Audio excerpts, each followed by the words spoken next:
definitely gonna sway. Okay. Promise I did not do that on purpose. But you also have a head tilt. Yeah, right. Okay.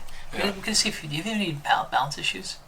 Do you feel like you're falling? Yeah, more recently now, I would say I do. Do you feel like you're swaying to one side? Probably, yeah. Yeah, which way? I mean... Close your eyes right now and see. Closing? Yeah. Okay.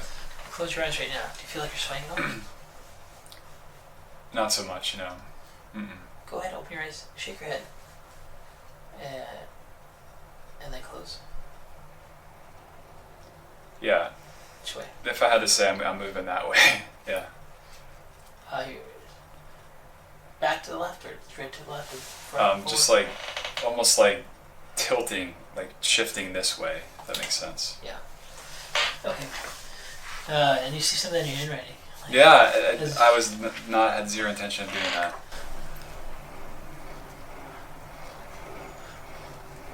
Good. Yep, label that R. Right. And do the same thing with My left hand? Yeah. Okay. That's hard. It's harder. Yeah, definitely. For sure. Is that good? Can you do that again? Try not to get the lines to hit. Okay.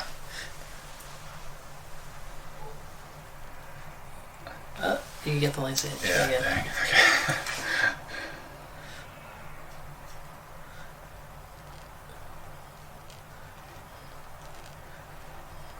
Really hard. Yeah, it's hard. Try it this side. Try not to get the lines to hit with the right. With the right? Piece of cake. Oh, yeah, that's a piece of cake. Okay. Yeah. Well, here. Okay. So we're gonna see if you had. So we're looking for injury now. Your frontal lobe, right? Yeah. So fine motor is contralateral. Not everyone's gonna be right or left-handed. It'd be better one side or the other. Yeah. But that's a little too much. And go as fast as you can with the right. And then as fast as you can with the left. Harder. Oh, that's See really your hard. facial grimacing. It's difficult. Yeah. Yeah. Faster. That's hard. Yeah. And right. Left. Yeah. I'm trying not to make it fit like a face when I do it. Do it at the It's same hard. time. Now do this one. Touch this one. This is the order. Let go. 1, 1, 1, 1. So in here, here, and here, and here. Here. Yeah. Up. Up.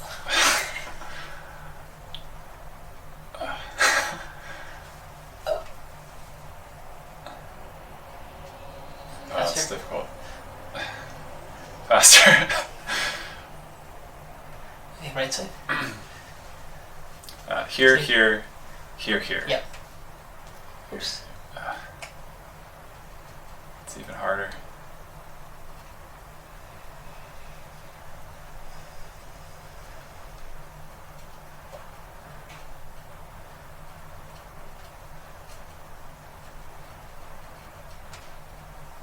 Okay. Good. Left.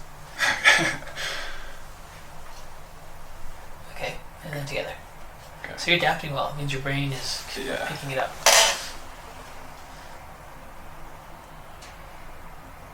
Faster.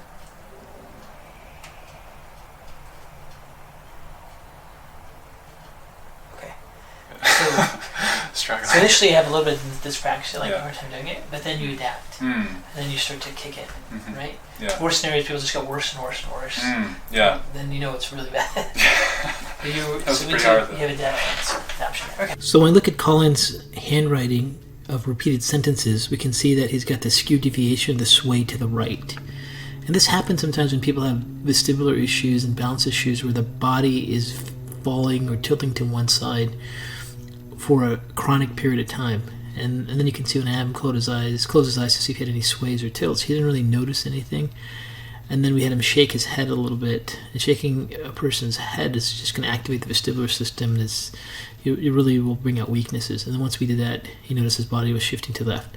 So, when you are falling to the left, you sway your handwriting down to the right. So this is really a great example of seeing what skew deviation with handwriting looks like. and lets us know his left vestibular cerebellar regions are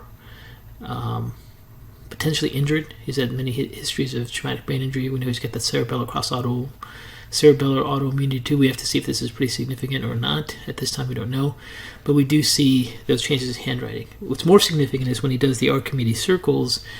You can see with his left hand, he doesn't have the ability to do fine motor activity, fine motor writing. And fine motor writing is involving the premotor cortex on the contralateral side. So we're getting some indications that he may have injured his right frontal premotor areas. And then we confirm that further by having him do finger to thumb, just to check for motor planning. And we can see he's got some dyspraxia with that left side. He's having some difficulty with it. So, within the first few minutes of the exam, looking at his handwriting, just having a talk with him, we've pretty much isolated that he's got some injury to that left frontal lobe, the right premotor frontal region area. And he's got some skew deviations and falls that are really involving that left vestibular system.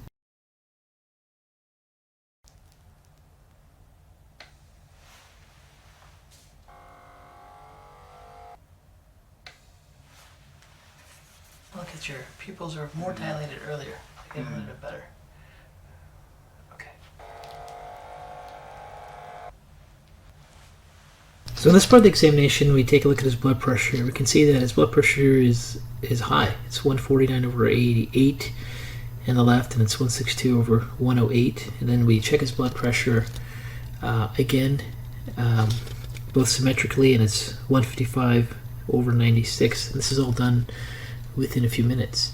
Now you can also see he has these dilated pupils, and when you see dilated pupils and these fluctuating blood pressure numbers, and also if you look at his heart rate went from 77 to 83 to 93 really quickly within that 2 minutes. So there's some abnormal heart rate variability here. He doesn't have a stable heart rate. You don't really jump from like 70s up until like the 90s just in a resting blood pressure test. So there's some indications he's got some patterns of dysautonomia. It's not uncommon to see that after traumatic brain injury. And dysautonomia can definitely cause dysfunction in gastrointestinal function and throw off parasympathetic activity and lead to all types of dysfunctions associated with blood sugar regulation and energy efficiency. So we're getting some very clear indications that a lot of his symptoms may be secondary to the brain injury within the first few minutes so far of the exam.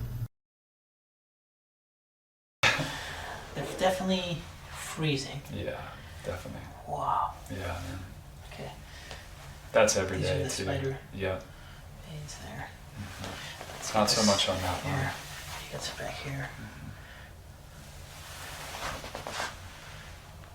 I have some sand on my feet. Okay, you go to the beach. Yeah. And they're like this every day, just freezing. It's like blue toenails there. Yeah. Every day like this? Every day like that. Never yeah. changes? And it only changes like for worse, like more discoloration.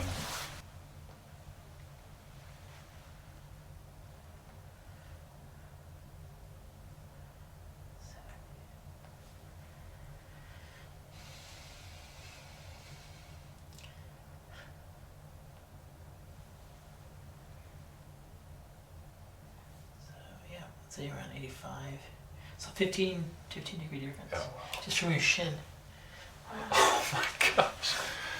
Wow. Can you see? Yeah, it's 85 or 86, right? 87.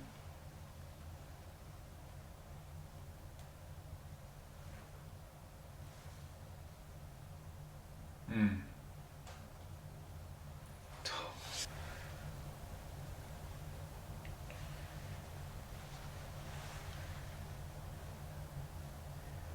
Yeah. Mm. It's also bad. Not as bad as your.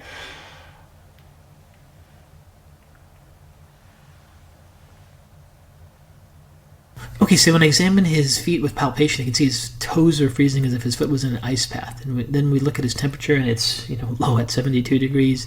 And then just going up to his shin, we can see that his temperature rises up to 85 degrees. So just a 15-degree difference, just within a few inches, probably 6 to 8 inches of his distal limbs. And then we do the same thing with his arms. It's not as freezing and cold on his hands, but there's still a 15 to 17 degree difference between his shoulders to his fingertips. So this lets us know he's got signs of really poor circulation.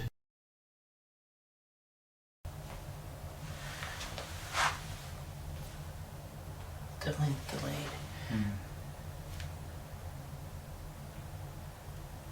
Wow. Yeah, that one, this house didn't stay awake for a while. 1, 2, 3, 4, 5. 1, 2, 3, 4, 5. Maybe it's 6. Wow, I was like 6 or 7 on that one. My goodness.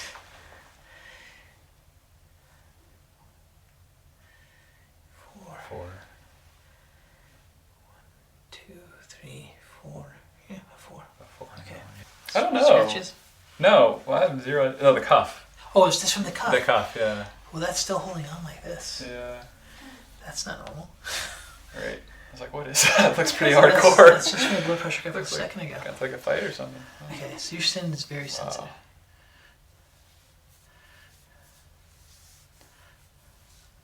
Just pressure creates a Wow. reaction like that. Yeah. So your skin does get sensitive when you're fatigued. Yeah. Okay.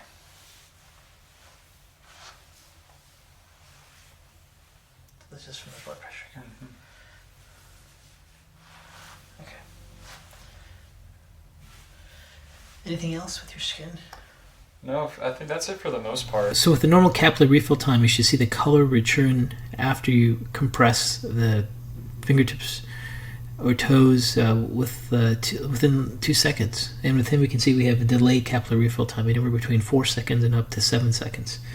And then you also notice that he still has the markings of the blood pressure cuff on, and this was probably 3 or 4 minutes later that we're seeing that change on his left arm there.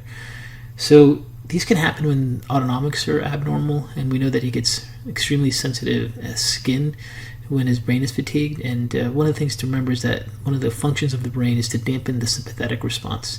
So cortical pathways inhibit sympathetic autonomic centers of the intermedial outer cell column, which controls the sympathetic chain. So usually when brains fatigue, especially after brain injury, it's common to have like a sympathetic escape, and those sympathetic escapes cause epinephrine and norepinephrine levels to elevate. And those epinephrine and norepinephrine levels that elevate can cause abnormal blood flow and vasoconstriction throughout the limbs, and they can also increase catecholamines all throughout the body, which can depolarize and sensitize nociceptors and make a person more sensitive to pain and nociceptive activation. Do you bite your nails? I do, like crazy. I need to stop doing it. It's terrible. It's not a good look. When he's fatiguely anxious, right? Like Yeah, fatigue. just bite my nails. Yeah. It's just so unconscious at this point. Neuroinflammation. Mm-hmm. I've noticed the veins are starting to get up into here. They started down here. If my feet get swollen, it starts to show. Behind your leg. Behind your them? Yeah. Stand, I guess? Yeah. Okay. Not too bad. So you can see that his nail beds are pallor, they're white. It's not unexpected since we see his capillary refill time is not good and his circulation is compromised. Then you can see those varicose veins around his ankles. So we're going to have to really check his venous system and do a Doppler throughout the exam and make sure that he doesn't have any insufficiencies with his valves. Both sides. Perfect. Inspection of his inner eyelids show that there's a nice pink color, and this is a great sign. Usually when you see pallor eyelids, you're concerned about anemia. Pressure index is good, so you're getting pressure into your tissues.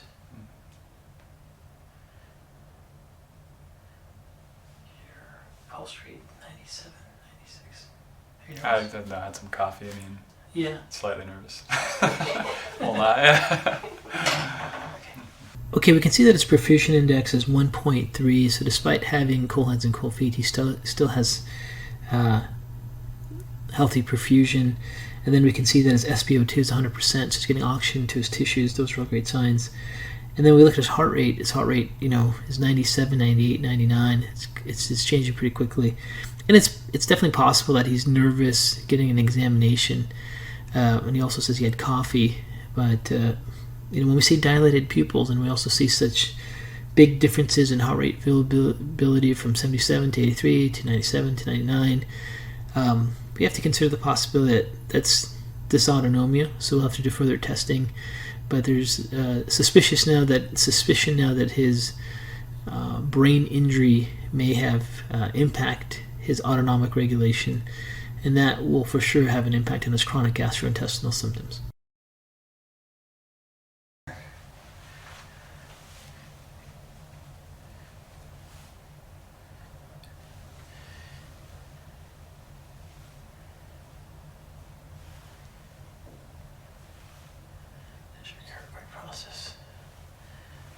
There's your Adam's apple. That's your carotid. So your thyroid's right in here.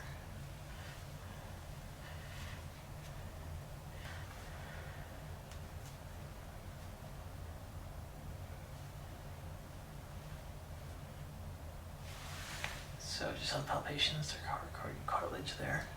So your thyroid's right underneath here. It feels nice. It doesn't feel swollen.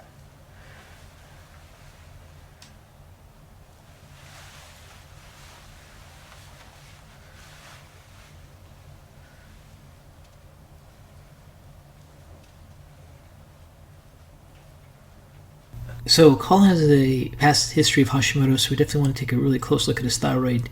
Now, when you first look at his neck, you can see that is there swelling in his neck? But really, what he has is a huge Adam's apple, and that cartilage tissue should not be misinterpreted as an enlarged thyroid. So that's what I was really trying to point out the anatomy during the examination here. Now, upon palpation, you can see that there's no swelling, there's no nodules. It's a healthy, normal thyroid as far as palpation. Now, we know he has thyroid autoantibodies and is dealing with the autoimmunity of it, but there's no abnormal anatomical changes or swelling that is notable during thyroid palpation.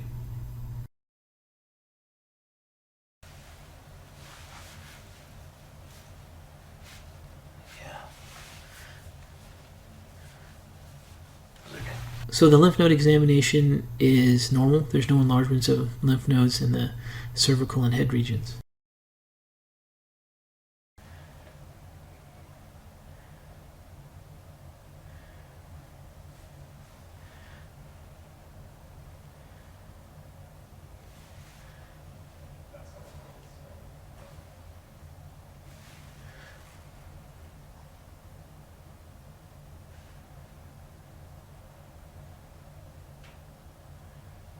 You're definitely tachycardic.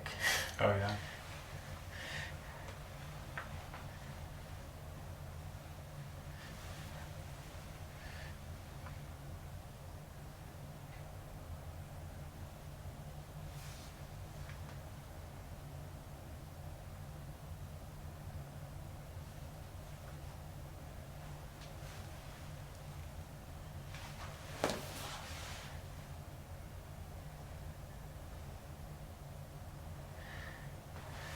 How much coffee did you drink? I had a cup this morning, and then Just right now? oh yeah, I just had a couple sips of my Just coffee. a couple sips, right? Yeah, And how long was this morning? I drank a cup probably 7:30. 7:30 to 8. So It was it's like like 4 hours ago. Yeah, it's been a while.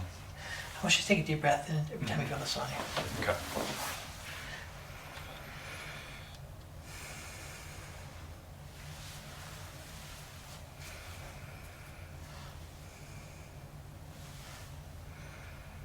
A little bit deeper. In and all the way up. In. Out. In. Out.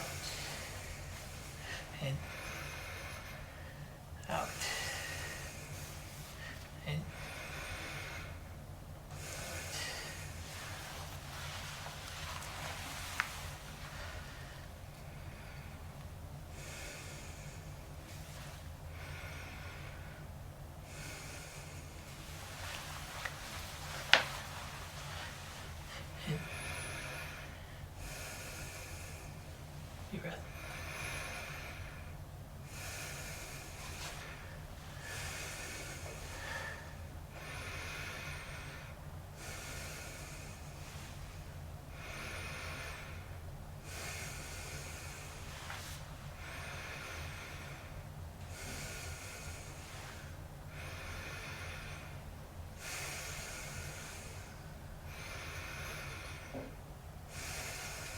So auscultation over his thyroid gland doesn't create any noise. Typically, that's a normal response. If someone is in a hyperactive response, which you'd always suspect when someone's Hashimoto's, you would hear some blood flow.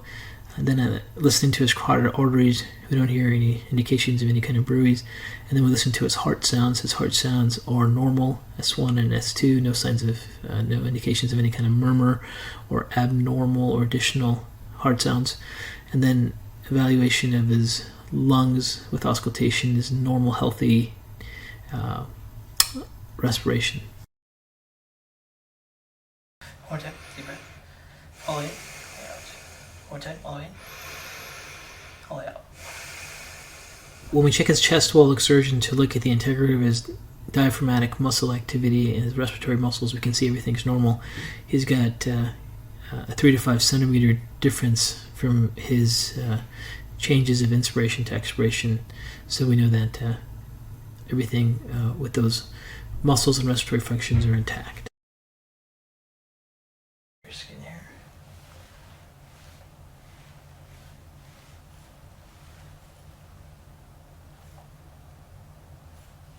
So with the abdominal reflex, you just stroke the skin by the belly button. You should see a contraction of the belly button towards the side that you're stroking, and his are normal. They're a little difficult to see, so I repeat the test, but there's actually contraction of those muscles, and this is just a way to look at upper motor neuron function and descending motor pathways, and we don't see any abnormalities here.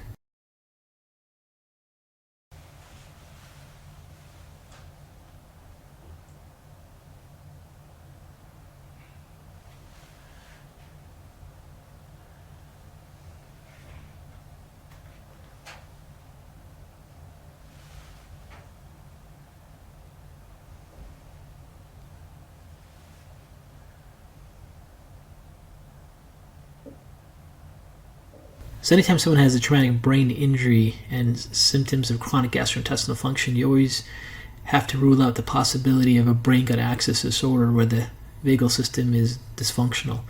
And one of the signs you'll see is you'll just listen to the abdomen, you just won't hear great contractions and great movements. Now with him, his abdomen sounds great. There's no abnormal abdominal sounds, and his abdominal sounds are nice, healthy, and strong. So we don't see any indications that he's got any type of vagal disruption, at least from abdominal auscultation. A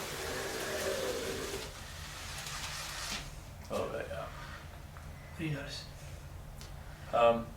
Just like the right side of my face. I don't know if I'm dizzy or if it's just like blood rushing to my face, Yeah, you're definitely a blood rushing to your face. Yeah. I'm not sure. I probably wouldn't say dizzy. Okay. Let's wait for your Although flushing of now your that- skin to come back. Okay. You're having a flushing response just from my position.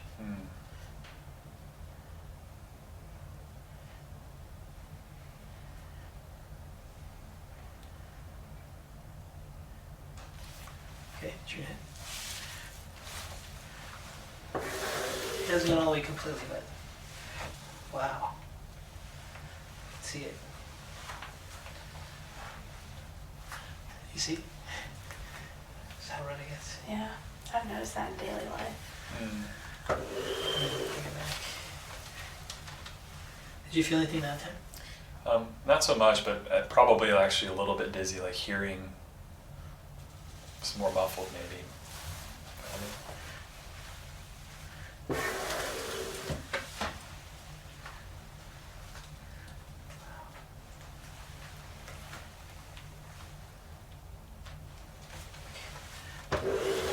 Get your luggage together.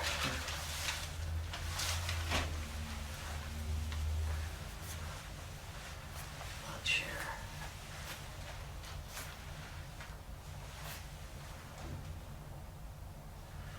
So we're looking at this here and this.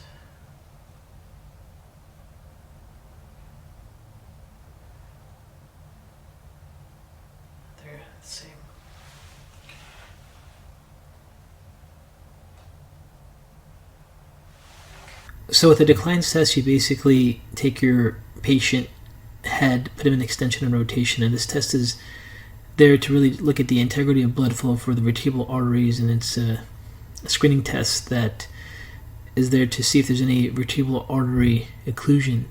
Now, he doesn't have any signs of that happening. He doesn't have a positive declines test, but we do see some autonomic phenomena take place when we put his head position back. We see that he's got some significant flushing and changes in his vascular tone from that head position. And that can happen from the vestibular system abnormally activating autonomic centers, which is really what's happening with him here. So this is just another indication of dysautonomia. And these dysautonomia patterns, again, can lead to chronic gut issues. At this point right now, we're not seeing that he's got any abnormal parasympathetic activity of his gut, because his abdominal auscultation was good. So we are seeing indications that his sympathetic system is firing abnormally. He's got some dilated pupils. He's got some heart rate variability. We see these autonomic changes take place with his head position. We see some indications of poor circulation. So these are just autonomic phenomena. And then just take a quick look at his, just looking for his jugular vein distension, and everything there's okay. And we're not really concerned that he has any cardiopulmonary disease, but in that position, it's really nice to really look at the jugular vein and the carotids and make sure that we don't see any abnormal differences between those anatomical structures.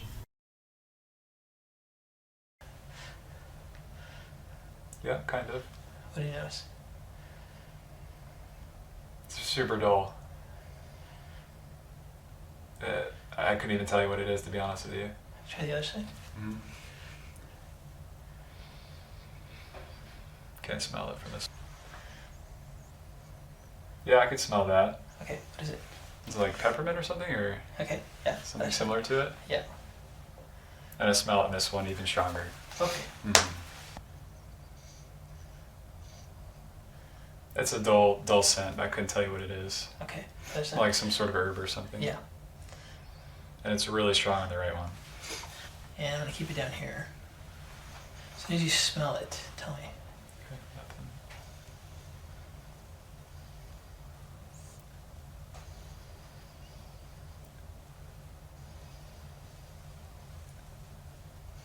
Yeah, right there. Okay, right there. Right there. Okay. Go ahead and switch Nostrils. Yep. Tell me when you can smell it. Right there. So when we evaluate his smell, we can see that he's got hyposmia on the left side. He's not smelling things as well on the left side. Now, sometimes this happens because a person has decreased activity of their olfactory nerves or olfactory bulb, where they get injury that come from plate, but usually that will sever both sides, and that can happen from head injuries, but we don't really see that with him. But another common cause is just abnormal sympathetics can change the amount of nasal secretions, and changes in nasal secretions can also impact smell. But all we know is that he's got a little bit of hyposmia on that left side compared to the right side. He's still able to perceive the smell, it's just not as great. So it's not very significant examination findings. And then we do the peanut butter sniff test. We see symmetrical perception of peanut butter as far as the distance from the scent to his nose. Yeah, what's the number? Oh, 12. Orange, red, green, shades of green, 8. 6. Right. Oh, I was going to say 8, but yep, 6. Yep. 29, 57, 5, 3. Okay. Go ahead and cover one eye. Look at the brightness of colors on this one. Okay. And then compare with the other eye. Is there a difference? Let me do it, kid. I'll do it one more time. Is the contrast different from one to the other? It seems like the right, and maybe it's just the depth perception seems a little bit like stronger. My right eye. So when we look at the Isahara color panels, we can see that he has any indications of color blindness. Everything's normal there. But I also ask him for color discrimination between covering one eye and the other. And we can see that he has decreased color perception or decreased color discrimination perception on that left side. And that correlates with the right occipital lobe, or decreased function of the right right occipital lobe. Now, we already have some indications that his right premotor areas are abnormal with his Archimedes circles and his dyspraxia that was noted during the examination. So now we're starting to think that he may have injured the right side of his brain, and not just the front of his brain, but all the way back to the occipital lobe.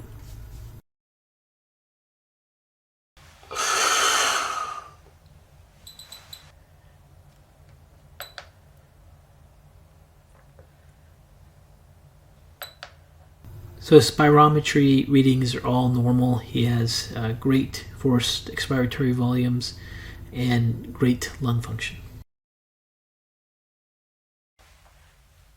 Okay. Over here.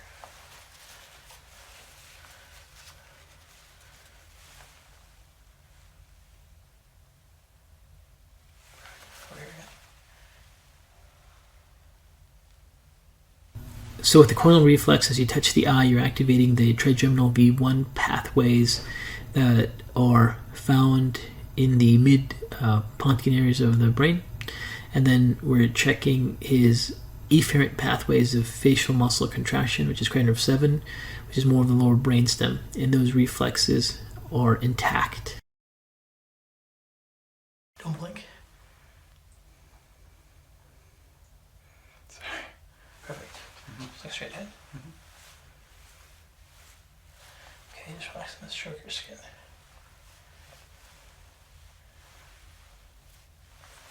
Here I'm testing some primitive reflexes, and we do the glabellar reflex. We have him look straight ahead and try not to blink, and then I tap his glabellar area, and we should see no blinking, and his are normal. And then I put my fingers quickly to his eyes and see if it can evoke a startle reflex, and it doesn't. And then I stroke his cheek to see if he's got any abnormal reading reflexes, and they're intact.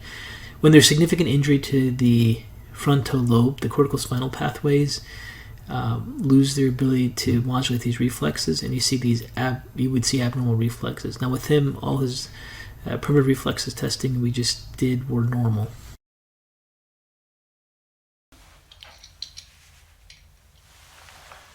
About the same. Right side more, this side more. Definitely this side more. Same thing. This side. This side. This side. Yeah, sorry, my right. Which one's Your closer left. to your sternum? Okay, that's your baseline. This one feels closer. Okay, so it's lost on this side. Oh, that one's tricky. I feel it more on this arm. Let's go all the way up. So let's just go like this. Similar. Similar. Yeah, I feel like I push hard that front. You get the right angle. Similar.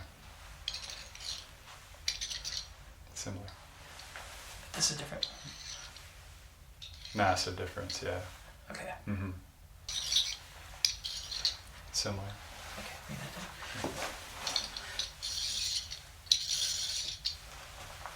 I would say probably this, but close. Okay. So there's a difference on the face. Huge difference. Huge yeah. difference? Yeah, massive. Like this, hardly feel it, and this really feel it. When your face gets tight, it's both sides, or is it more on one side? It's both sides, but like just this general like around my eyes. It's both, I would say, but I should probably notice it more. So with pinprick perception using the pinwheel, we can see that he's got decreased sensation on the lower parts of his face over that V2, V3 region. Now, this may be lack of activity of the trigeminal sensory nuclei, but it seems to be more likely associated with injury to the contralateral somatosensory cortex.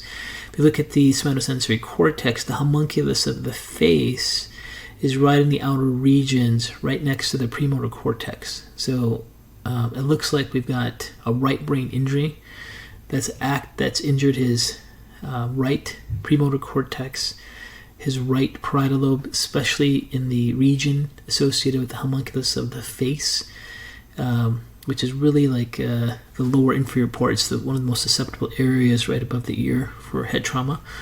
And we can see here in a second that other examination findings are clearly showing that he's got some dysfunction in that parietal lobe region, that it's not necessarily a V1, V2 trigeminal nerve dysfunction.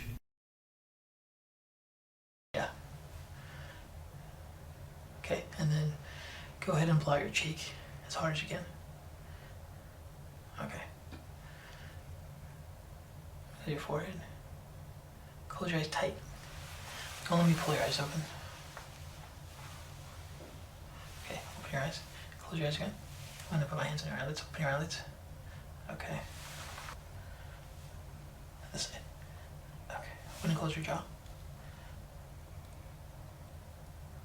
So in this part of the examination, I'm checking the brainstem motor nuclei. These are found in the anterior regions of the brainstem. So we have him constrict his facial muscles. Those are all intact and symmetrical from both sides. That's cranial nerve 7. It's more in the lower pontine area. And then I have him close his eyes and open his eyes. So as I push against his eyelids, that's evaluating the auriculus oculi muscle, which is cranial nerve 3. That's in the upper midbrain anterior regions. And then we're having him put his tongue against his cheek, checking the hypoglossal nerve. Those are in the lower pontine areas. And then I have him open and close his jaw, which is looking at the trigeminal motor nuclei in that mid-pontine region. So all his anterior brainstem nuclei involved with motor function are intact. I feel the same. Yeah. Yeah. No, this one feels colder. Yeah, same thing. This one's colder. Okay. Mm-hmm. This one's way colder. This one's the Yeah. less for sure. This, Let's say. yeah. Mm-hmm. About the same. Okay. Let's try your fingertips. Our arms here.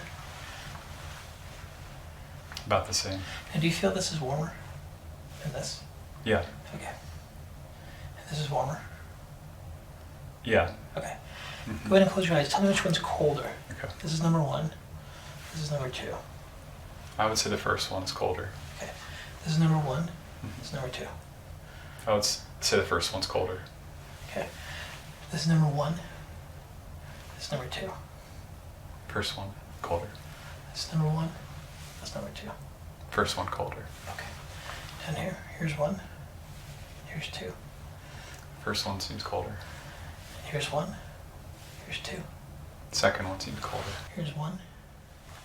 Here's 2. Keep your eyes closed. Oh, sorry. First one seemed colder. Here's 1. Here's 2. I would say the first one. Okay. Here's 1. Here's 2. Couldn't even tell you either Just one. because you don't have good circulation. Here's 1. Here's 2. Can you tell? I can't distinguish. So here's where your No. temperature got right about closer to normal. Can you tell here? No, it's hard to distinguish. But if I had said the second one Yeah. was colder. Here's 1. Here's 2. Yeah, the second's colder. Yeah. Here's 1. Here's 2. First one. So when we evaluate temperature discrimination, we can see that there's a difference between cold perception in that lower facial area of V2, V3 region, but really it doesn't seem to be associated with the trigeminal sensory nuclei, but most likely the contralateral parietal lobe, just like his pinprick sensation loss. He's able to discriminate between hot and cold all throughout his face and extremities, with the exception of his feet. His feet, he just can't tell the difference because his circulation is so poor. So if you remember when we looked at a surface temperatures of his limbs, his feet was down to like 70 degrees, and then as we check his temperature discrimination up in his legs, where he was around, normal, like around 85, 86 degrees, he was able to perceive that. So it's not uncommon to see people that have really poor circulation show those patterns. So we're seeing a combination of potential dysautonomia with his massive vasoconstriction and autonomic dysfunctions impacting his circulation, and we're also seeing his inability to really perceive cold sensation from left to right equally, which may be associated with that contralateral right somatosensory cortex potential injury. Okay. Tell me what stops. Yeah. Okay. Mm-hmm. Can you close your eyes? Mm-hmm. Tell me when it stops. Yeah. Mm-hmm. Stop. Mm-hmm. Stop. Stop. Yeah. Stop. Yep. Stopped.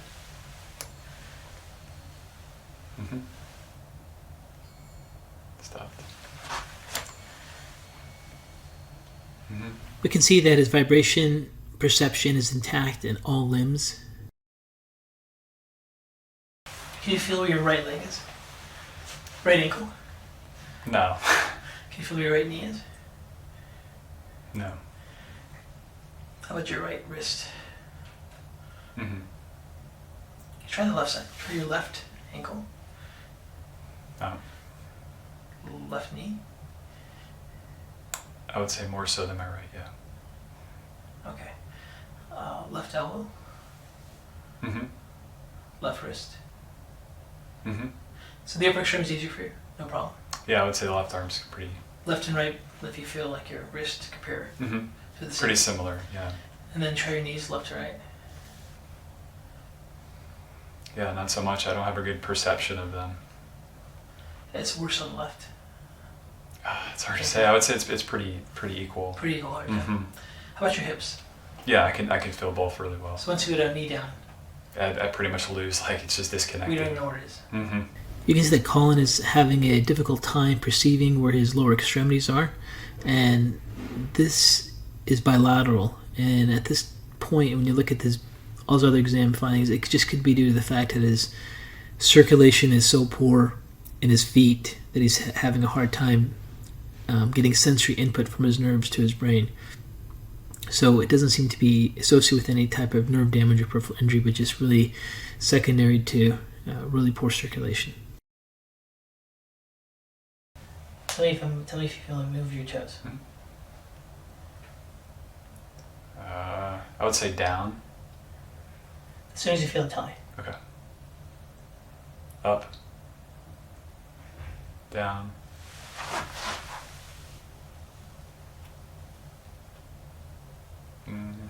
Down. As soon as you feel it. Okay. Down. Up. Down. As soon as you feel it. Down. So here we're seeing some really abnormal joint position sense. Usually, as soon as you move someone's toes, a person will recognize that their toe is moving. And we can see problems on both sides. And this also correlates with his limb position perception we had earlier. Anything below his knee, he wasn't able to perceive temperature. And I remember there was like a 17-degree difference, just even a 15 to 17 degree difference just between his shin and his feet. So once again, I think his poor circulation is impacting his blood flow to his nerves, his large 1A diameter fibers that will let his brain know where his feet are. But this is more likely just associated with poor circulation. 2. 2. 2. 2. 1. 2. 2. 1. Can I feel around? Paper Just clip. with that hand, yeah. Okay, paper clip. It's battery. Okay. Okay, cool. That's 1. Mhm. That's 2, Mhm. 3, pinky is 4. Okay. Got it. Mm-hmm. Okay, close your eyes. Okay. Which finger am I touching? 2. 3. Okay, don't move your hands at all. Which one on the left? 2. 1. Sorry. 1 and then 2 on the right. More time. 3 on the left. 1 on the right. O. X.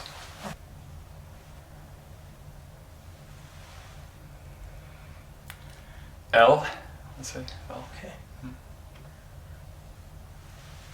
S. Okay.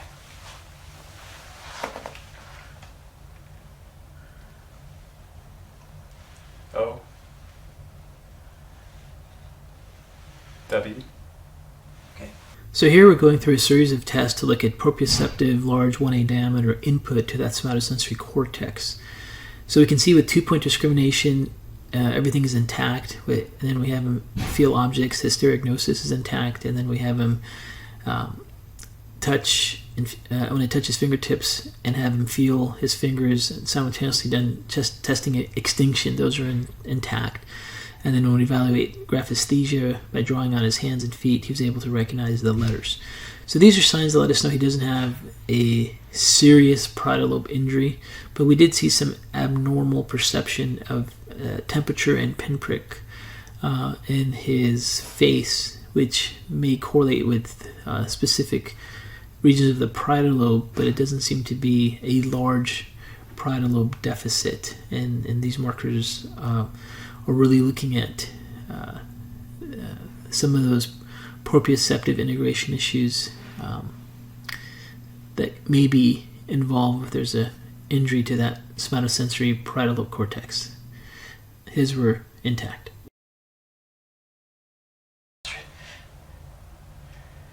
So those are off. See a little bit of eye muscle deviation.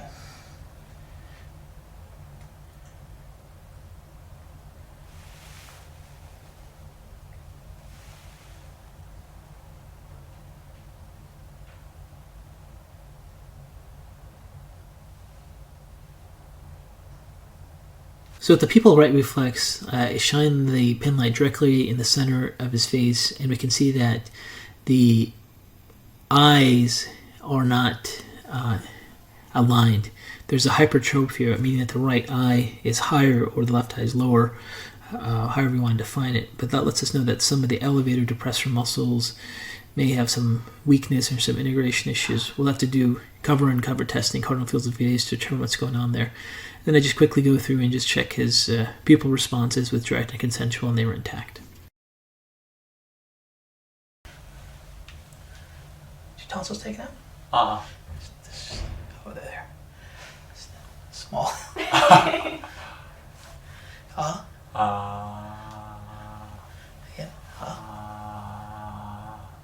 Just gonna check your gag. So they're working pretty good here. Stick your tongue all the way up. Stick your head down. Stick your tongue all the way up. All the way up. Coated. All the way up, more. Okay. Alright, let's just check your, open your mouth. Let's check your saliva. Nice and wet. Perfect. So when we examine Colin's mouth, we can see that he has this nice, bright pink mucosa of his mouth. Everything looks nice and healthy there. His tongue is a little bit coated and enlarged. That's not uncommon when people have chronic gastrointestinal issues like he does. And then we check his palate response when he says, they were working great. You can see that there's a lot of shininess to his mouth. That lets us know his saliva production is intact. And looking at his salivary gland output, you can see that he's making proper saliva.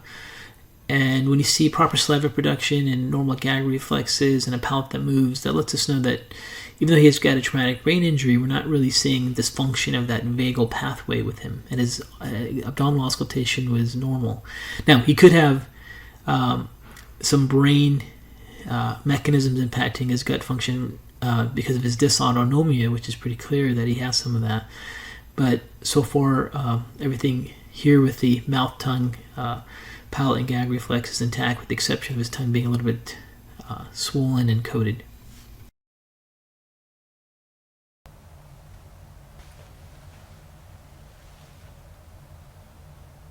Okay, cover. So fundoscopic examination with an ophthalmoscope or panoptic ophthalmoscope is showing that everything looks great. His retina looks healthy, his macula, fovea, his optic cup, his optic disc, his retinal veins and arteries all look perfect.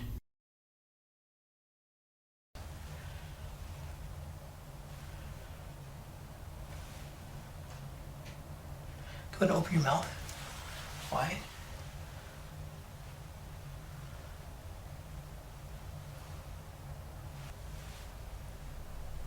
I would say yes, occasionally. Yeah. Not transilluminating through. Okay.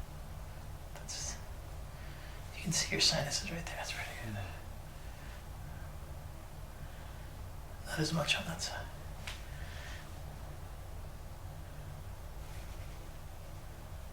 Yeah. So when we evaluate his sinuses with illumination, we can see that we don't see the best illumination taking place. We see some, but it's not that great. And there's some indications that he may have some degree of sinus congestion with this test.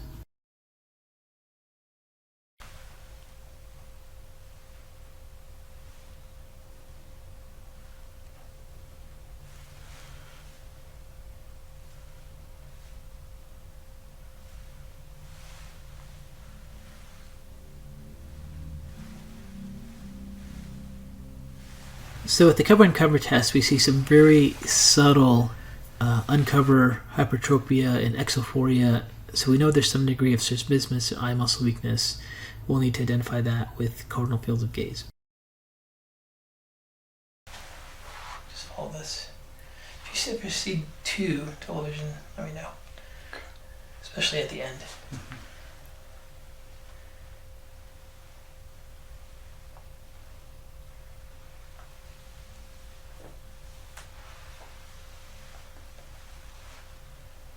Kind of when it tracks toward the end, it almost seems like it jumps, if that makes sense. I don't Yeah. know.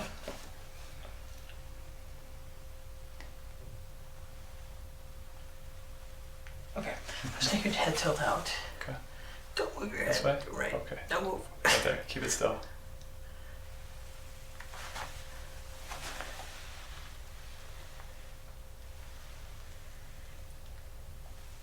When it tracks to the right that way. Yeah. Sorry with my head. It seems like it jumps. I don't know. Okay, look up here.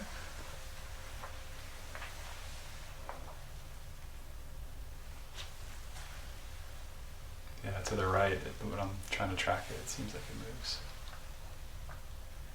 Yeah.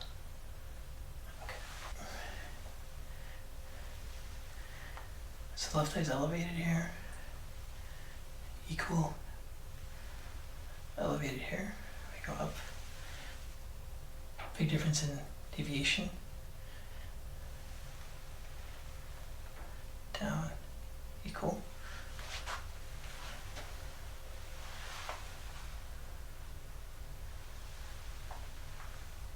Equal. Okay. So when we evaluate his cardinal fields of gaze, there's a couple important things to point out. First of all, there's some subtle catch-up saccades when he goes to the right. So normally when you're tracking something, your eyes are slowly, following the object. But if it loses the ability to track it and then recatches the object, then there's a boom, a jump in the eye. They call it catch-up saccade. And you'll see that with dysfunction injury to the cerebellum.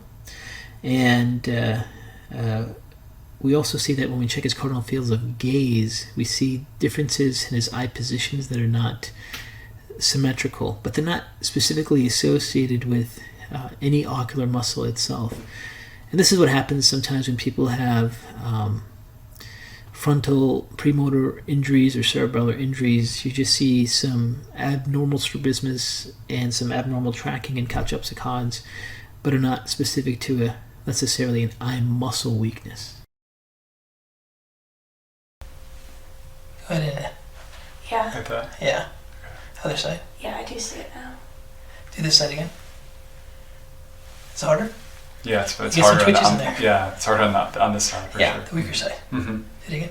It's like he's flexing. Can't do it. This side. Easier. Mm-hmm. Still twitching there too. So one of the things you notice here is he's got some facial twitching on that left side. And, when you see that, you want to investigate further. And then earlier we had checked his ability to contract his facial muscles. They were intact, but sometimes it's a little bit more subtle. And when we actually had him compare contracting his right and his left, even though he was able to do both, he noticed the difference between that left side. In the areas of the brain that really control contraction of those muscles are in the motor strip, and the motor strip of those muscles or in the same somatotopic distribution that the sensory pathways are for the parietal lobe, right in that same lateral region where he's having some difficulty perceiving pinwheel perception. And those would be associated with injury to that right side. So there seems to be some right side, lateral superior injury to that parietal motor area of his brain as you look at his examination findings.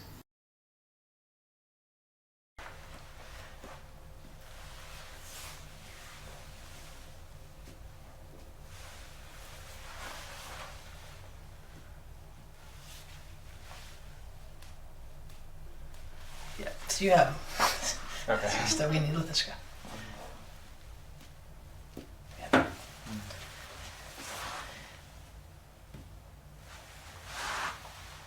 Oh, there you go. Let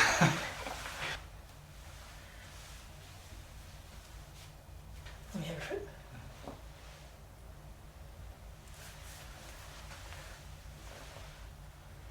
Just gonna squeeze your calf.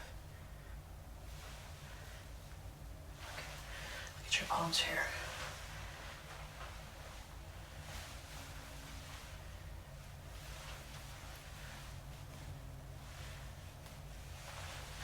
Just gonna look your finger here.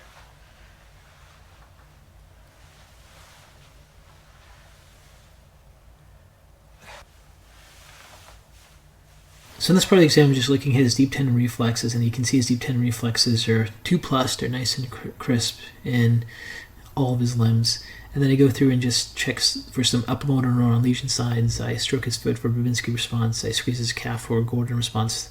We don't see any abnormal movements. And then I go into his fingers and stroke his palm, tap his hypothenar muscles. We don't see any abnormal issues there. Then I do Tromber's test and flick his fingers, and we don't see abnormal movements there. So there's no signs of upper motor neuron lesion. And then I just finish with stretching his foot to see if he has any clonus. So that lets us know that we don't see any patterns of injury to those descending cortical spinal pathways. Now, we're doing a very thorough neurological examination with him and carefully looking at things because he does have some neurological autoantibodies in his past medical history. So not only does he have Hashimoto's, but he has neurological autoimmunity, and anytime you see neurological autoimmunity, you're always concerned of white matter lesions anywhere in the brain or throughout different regions. Now, with demyelination, what you typically see is just lesions throughout different regions of the exam.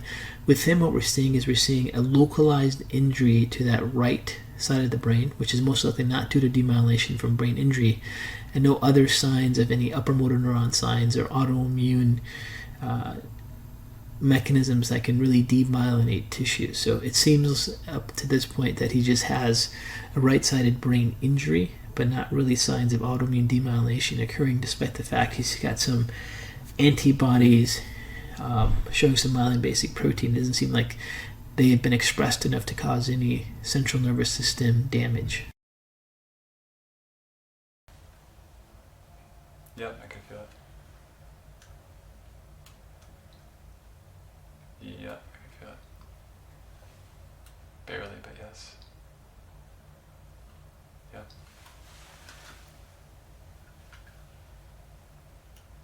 Yeah. Yeah. Yeah. Yeah. Barely, yeah. Yeah. Yeah. Yeah. Yeah. Yeah. So with this monofilament testing, we can see that he's able to perceive the filament on his feet, and this is a good sign, which means we're probably going to see no abnormal changes in ambulation due to sensory inputs coming from his feet tapping the ground. Let me just check out your tongue.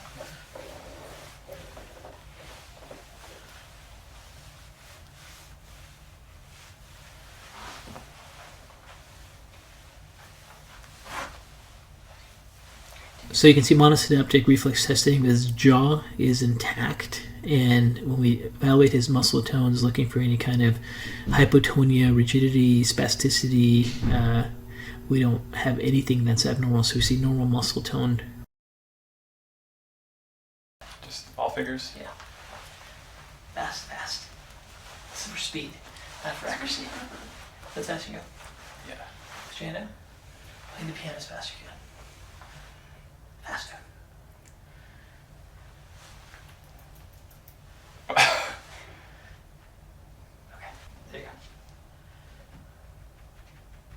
side.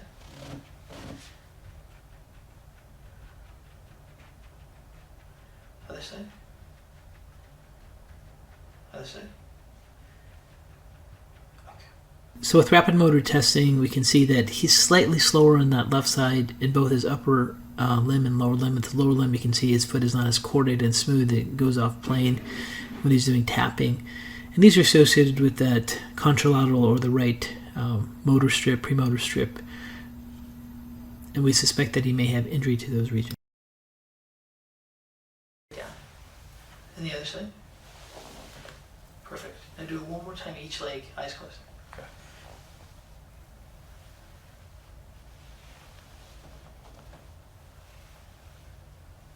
Heel to shin testing is a maneuver that evaluates the ability for the cerebellum to coordinate muscles, calibrating on and off to target and track movement.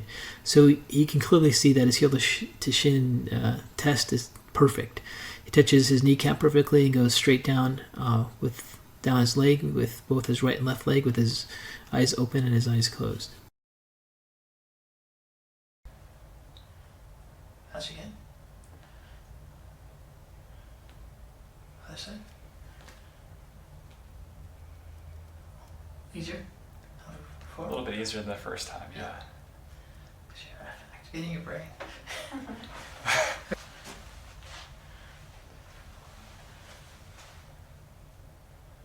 Oops. Sorry again. 1, 2, 3, 4, right? Yeah. 1, 2.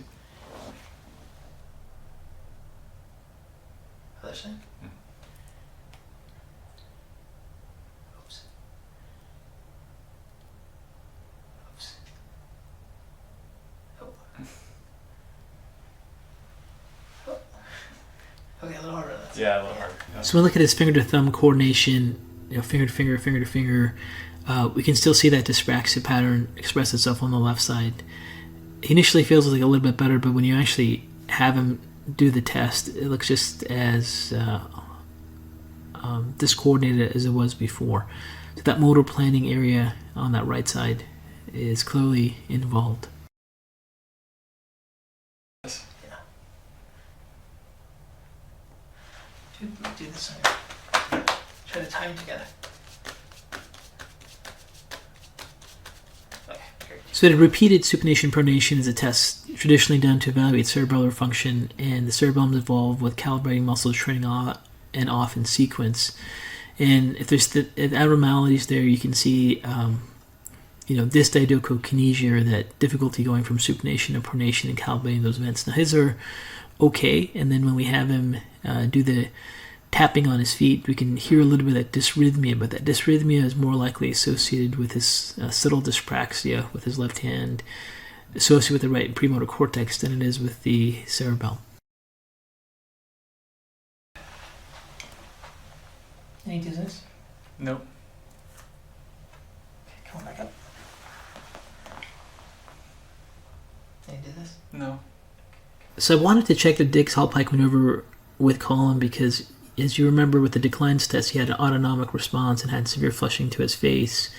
And also, when we checked his handwriting, he had some skew deviation and tilts to the left. I just wanted to make sure we didn't have any patterns of BPPV. And you can see with this testing, everything was normal.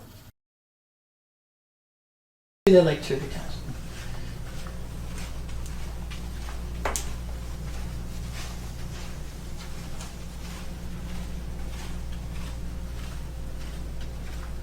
Come back.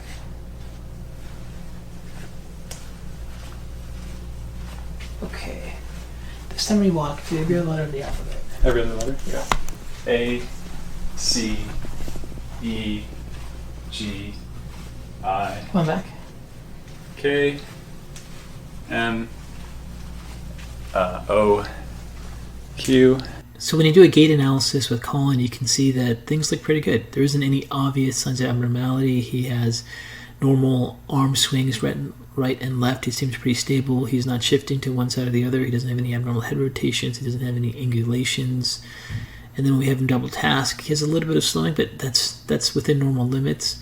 And again, nothing significant that is evident with his gait analysis.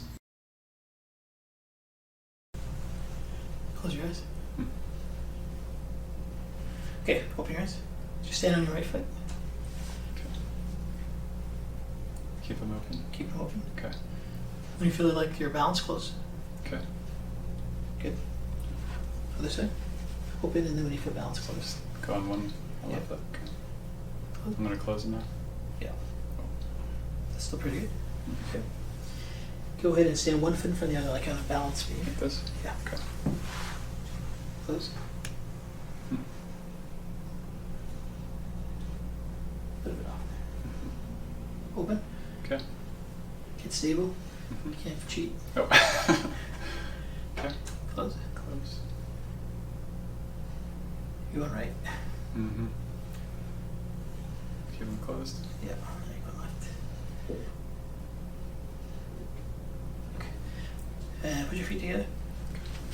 Do you feel like you're moving in one direction? In one direction. If I'd probably favor going that way. Close your eyes. Mm-hmm. You feel anything? Yeah, leaning this way. Going right. Mm-hmm. Okay. Try not to cheat. Put the other foot in front. Left foot. Left foot. Eyes open. Eyes open. Okay. Close. Close. Okay. Good. Stand there. Try to walk heel toe. Heel toe. Okay. 3 steps. 3 steps. Eyes open. Yeah. Okay. Okay. Just walk back normal. Okay. Backwards? Or just walk to you? Okay, cool. We'll do it again. This time with your eyes closed. Eyes closed. Okay. Good. Wow. It's not too bad. Oh, okay. Don't let me pull you. Okay. Don't let me. Okay. Let's do that one more time. Okay.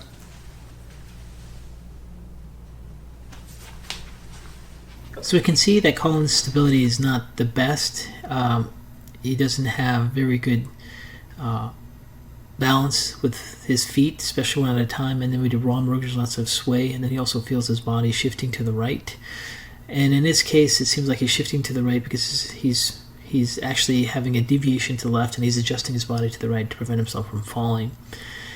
And when we do further testing to do tandem walking, the good news is he doesn't have ataxia. He's able to walk in a straight line.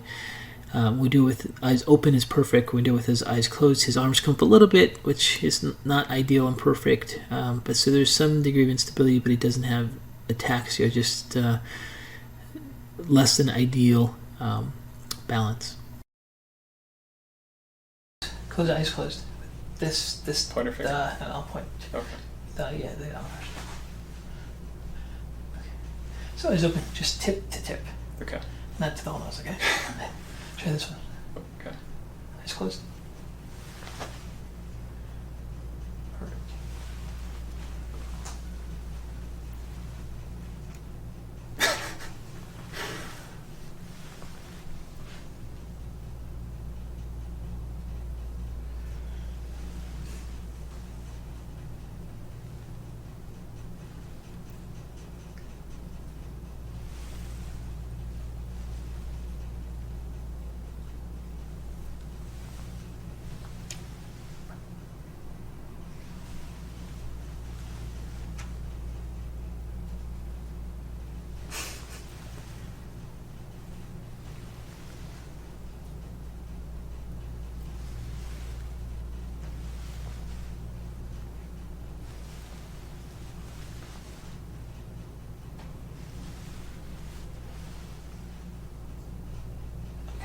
So when you see him doing finger targeting tests, specifically having his fingertip touch the tip of his nose, we can see for the most part it's pretty good. There's a few times he misses, which is meaning it's not a perfect test.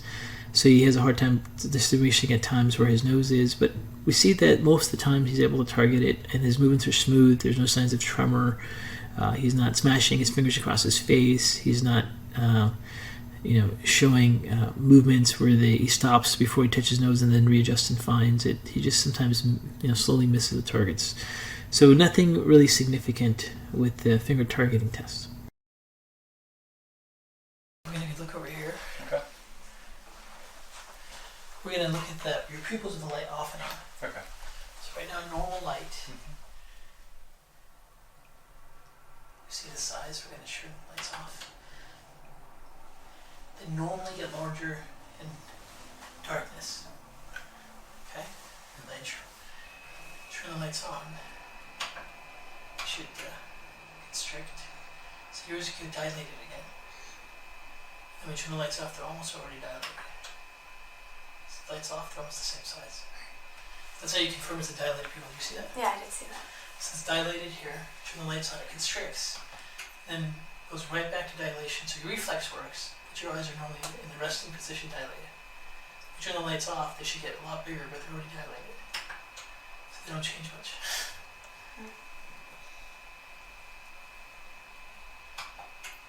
They should stay right there. Okay, so with these infrared cameras, we can do a really good evaluation of his pupil responses and pupillometry.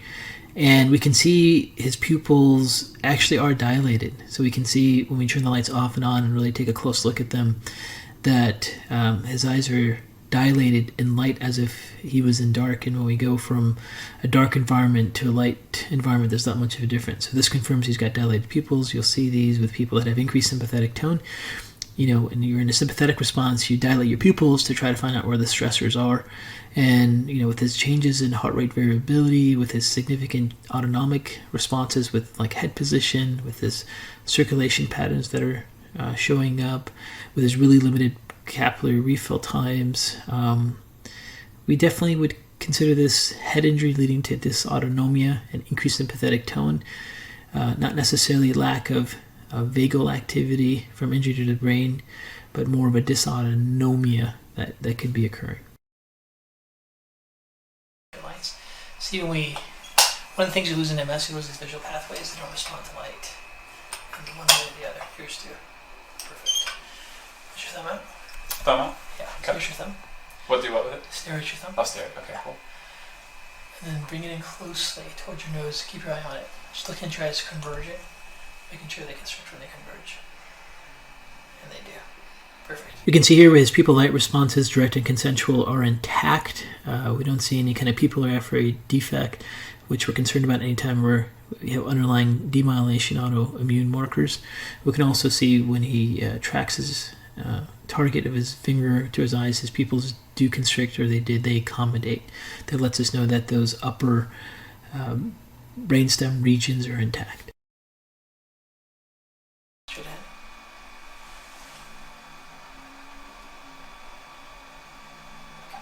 Now we're going to turn your head to the left. Turn your head to the right. And those bouncing movements are normal. Those are called nystagmus. I'm going to just compare left to right together with those just by moving you back and forth. Just let your feet hang off the table. Okay. Checking the vestibular ocular reflexes. Moving the chair to the right and left. Moving to the left. Nice and good movements. Going to the right. Pretty good. Last one a little bit faster. Okay, good. You don't try to stare at anything. Okay. Just let your eyes relax. Now we're checking the VORs with light. So VORs with in darkness before. So nice movements there. Go ahead and stare at your thumb. Now those movements should stop.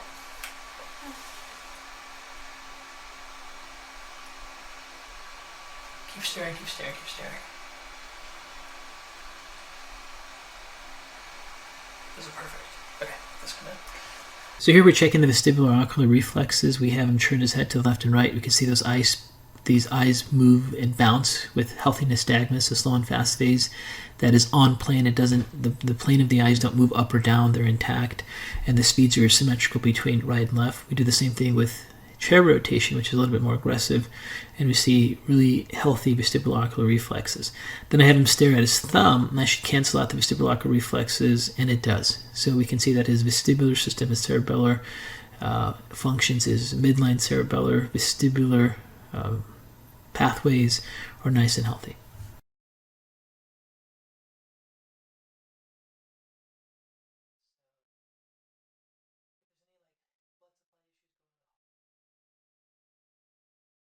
So here I'm running an electrocardiography examination just to make sure his heart's intact, that his electrical conductance is normal.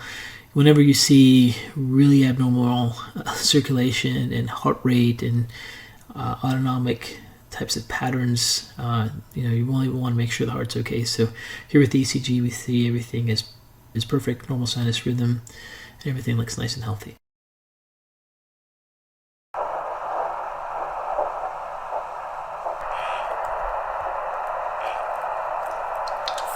support it.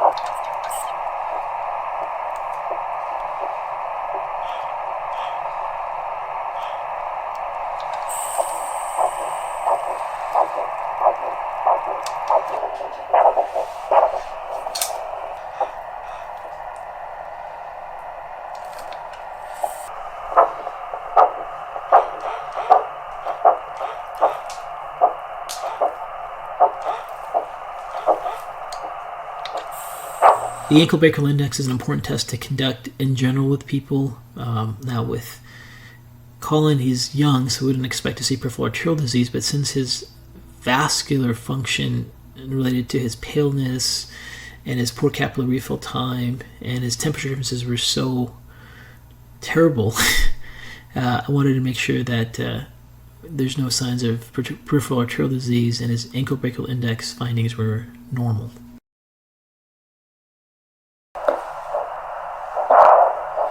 And your blood flow's good.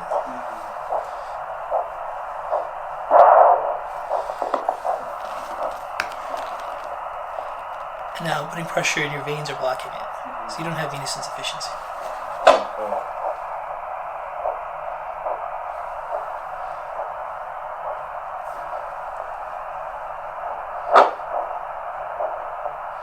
So we hear a swishing sound when I squeeze you. That means your valves aren't working. We're regurgitating sound back in, like this. Since we don't hear that, we know your valves are working. So you don't have venous insufficiency.